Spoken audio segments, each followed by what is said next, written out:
Inspiration.com.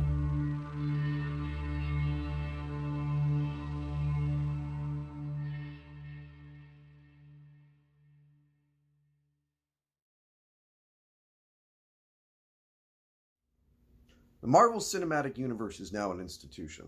It's the biggest franchise in history, box office-wise. Avengers Endgame is the highest-grossing feature film of all time. And you think about how many movies. It's got almost as many movies as the James Bond franchise, which has been around for like 50-some years. But it's only been around for a dozen years. And where it began is very different from where it is now. If you look back to the summer of 2008, when the original Iron Man came out, it came out just a couple of months before The Dark Knight, which The Dark Knight changed the game. I don't think it's one of those movies that you look back on and movies were not the same after, for better and for worse. And so the original Iron Man and those first couple of Marvel movies, I feel like they bear more of a resemblance to pre-Dark Knight, to Sam Raimi's Spider-Man, to Bryan Singer's X-Men.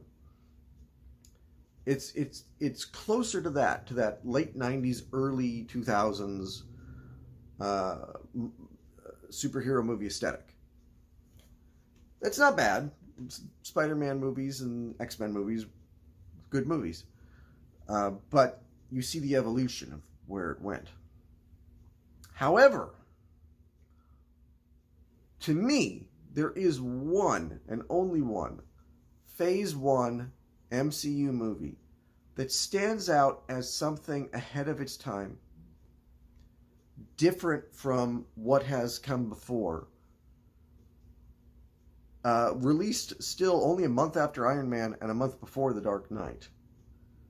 That movie is The Incredible Hulk. We have here my Volume 1 of the Infinity Saga. And as you can see here, there is the Incredible Hulk.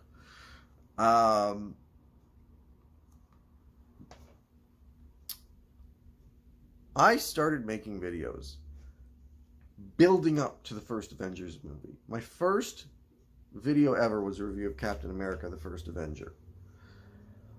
And at the time, as I was reviewing it, these movies, Incredible Hulk was my favorite of the Phase 1 MCU movies, and then was replaced by the Avengers, as that became my favorite.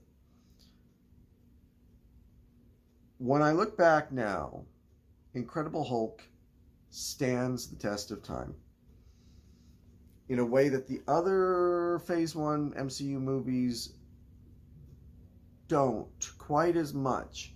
Even the first Iron Man. You watch the first Iron Man now, it feels very quaint. It feels very, a little bit almost disconnected from Endgame.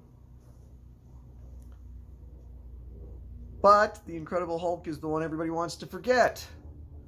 It is the redheaded stepchild of the MCU, which is really too bad because it's a damn good superhero movie. And, for my money, I said it years and years ago, I'll say it again, Edward Norton is a better Bruce Banner than Mark Ruffalo. Let's unpack that. That is not a statement many people make. The Incredible Hulk ignores the Ang Lee Hulk movie from a few years prior to it. It is a very quick reboot. one of the early examples of a reboot just sort of happening immediately after a failed attempt at a movie. But they ignore the origin story, which was wise to do since the Ang Lee movie tackled the origin story. They basically they use much more of the aesthetic and the of the TV show. It's very much based on the Bill Bixby TV show. The opening credits that show the experiment that went wrong that created the Hulk are several shots of them lifted directly from the TV show. It's not an atomic gamma ray blast. It's not anything like that. It's in fact, in a clever thing that they were thinking of ahead of time, it is an attempt to recreate the super soldier serum that created Captain America. This is years before the Captain America movie came out. In fact, it hadn't even really been announced yet. And here they were already sowing the seeds. Edward Norton is Dr. Bruce Banner. He is on the run from the government who wants to capture him and weaponize him to create an army of Hulks. And he's looking for a cure. This, to me, is the reason why the Incredible Hulk they never made another Hulk movie after that. The Hulk became a secondary player in other MCU movies. But let's say they made one now, a sequel. They've already established, Mark Ruffalo is now a beloved hero. That's not what the Hulk really was. In the comic, in the TV show, he was on the run. Bruce Banner was tortured. He was a tormented character. He was Dr. Jekyll realizing what he had unleashed and determined to put that genie back in the bottle. And yet, every issue of the comic, every episode of the TV show, somebody would push him too far. And out would come his inner demon to trample them. That's the story of the Hulk, the classic story of the Hulk. And this is the only movie that does this with it. The first Avengers movie opens very briefly with a scene of Banner still on the run. But then he's brought into S.H.I.E.L.D. to help with the Loki situation. That's it. That's the last time he's on the run. After that, he's a part of the team. The world knows him. The supporting cast, Liv Tyler as Bruce's love interest from the comic as well, Betty, and her father, General Thunderbolt Ross, the only character from this movie to be acknowledged further in the MCU franchise. They brought him back for Civil War and Infinity War, and even a little cameo in Endgame, and it looks like he's going to be in Black Widow. They're great. Tim Roth as the Abomination. The only problem I had with Tim Roth as Blonsky was the same problem I had with Scarlett Johansson in the beginning as Black Widow. Why don't they have Russian accents? His name is Blonsky. They even said born in Russia, raised in England. And I thought, Tim Roth can do a Russian accent. Let Tim Roth do a Russian accent. Why are you bending over backwards to make him British? He's great. He's I think next to Loki, he might be my favorite of the Phase 1 villains. He's not a bad guy in the beginning. He's a warrior who's past his prime and knows that he can't physically keep doing what he loves doing. And he sees Hulk and he sees Banner and the potential to recapture and perfect the warrior that he spent his life wanting to be. It still to this day kind of pisses me off that the treatment this movie gets, not only uh, the film itself, which again they try and ignore. Yeah, it's included in box sets. They always do the same thing though. Like they'll do the MCU montage in a trailer or something. There'll be the one shot of the Hulk roaring at the end of the movie. Never a shot of Norton or anything else from the movie. And it's a good movie. It's a really good movie. Now, I will say this. Mark Ruffalo has grown on me as the Hulk. That is a distinction that needs to be made. As the Hulk.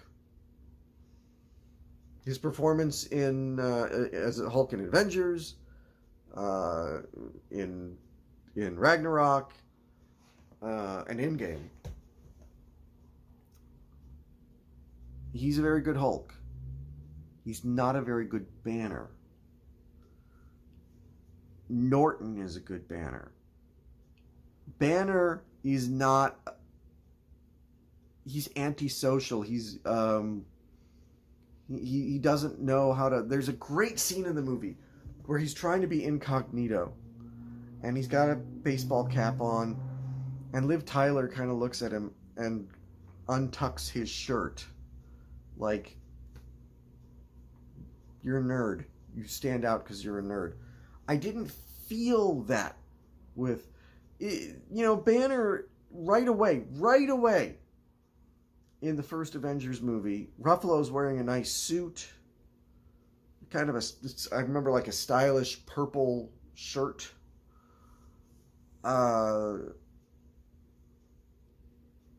He and Tony Stark get along. He and Tony Stark would not get along. Banner and Stark are complete opposites. Banner is such an introvert.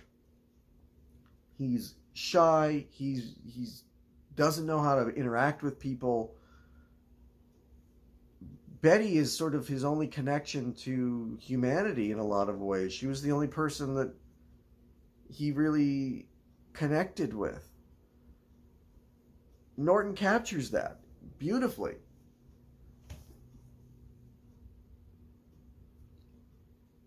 I wish that Edward Norton had gotten to carry on. I know he wouldn't have. That's the only reason that I finally gave Mark Ruffalo a pass. Edward Norton had no interest in... It wasn't like, Edward Norton was going to be like, yeah, I'm going to go do Age of Ultron. Or, yeah, sure, I'll be in Ragnarok. They never would have done it. He never would have shown. He's not that kind of actor. He probably, I think he would have done the first Avengers movie, but But I still think Marvel was shitty to him. He basically rewrote the script and doesn't get a writing credit. I had a heavy hand in the direction that Louise Latour was doing. He had a lot of control over that movie that Marvel wanted him to have. It's a lot like the way that Marvel or DC gave a lot of control to Affleck when they started losing faith in Zack Snyder. Marvel wanted Norton to make the movie he wanted to make until he made the movie he wanted to make, and then they didn't want him to make that movie. And he felt pissed off by it. And he didn't want to do press for the movie. He did do it, though. I remember him on Conan O'Brien talking about the Hulk. It's not that he never did press for it. And Marvel did to him what I feel like they also did to Terrence Howard, which was these two guys basically said, we're not entirely happy with the way that we've been treated. And Marvel just went, all right, fuck off. Like, Terrence Howard wasn't even told he wasn't coming back as Rhodey. Just one day he opens up the Variety, and they're Don Cheadle playing War Machine in Iron Man 2.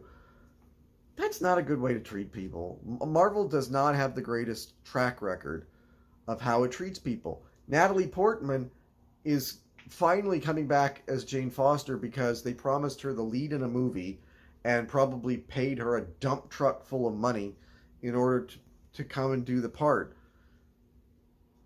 But they treated her like crap. quite a few of these people who I get the feeling like they just sort of were cast aside by Marvel. Norton is one of them. They put out a really lousy public statement. You're supposed to do the thing like what they did with recently with Ruby Rose over Batwoman. Well, she's going off to pursue other projects, but we really loved working with her, and it's all very mutual and everything. Bullshit, bullshit, bullshit. We all know it's bullshit, but that's what you're supposed to do. And instead, Marvel came out, we need somebody who's going to be a team player. It's a shitty way to handle things. I always felt bad for Norton in this. I'm on Team Norton. The Incredible Hulk is not my favorite MCU movie anymore. In fact, it would be more in the middle of the list now because so many good MCU movies have come along since. But I'm still going to give it The Incredible Hulk 3.5 out of 4 stars, leaning closer to 4. This is a good movie. This is, in my opinion, the best of the Phase 1 movies. The deepest, I would say the deepest psychological film that the MCU did until Captain America Winter Soldier.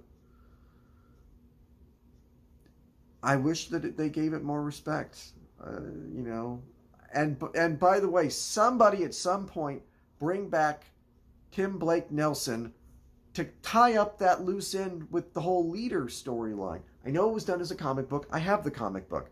I've read the comic book. I don't give a shit. I want Tim Blake Nelson back to play the leader. That is a decade, that is a dozen years now overdue. The Incredible Hulk. You've probably all seen it. Watch it again. Give it a chance. It really is one of the best MCU movies made.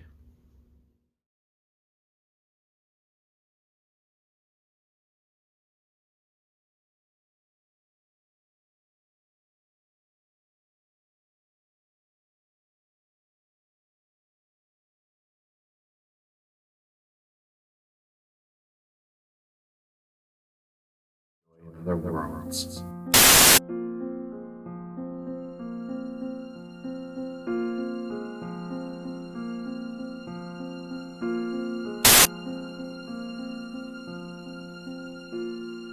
Sort of gave myself the challenge of, okay,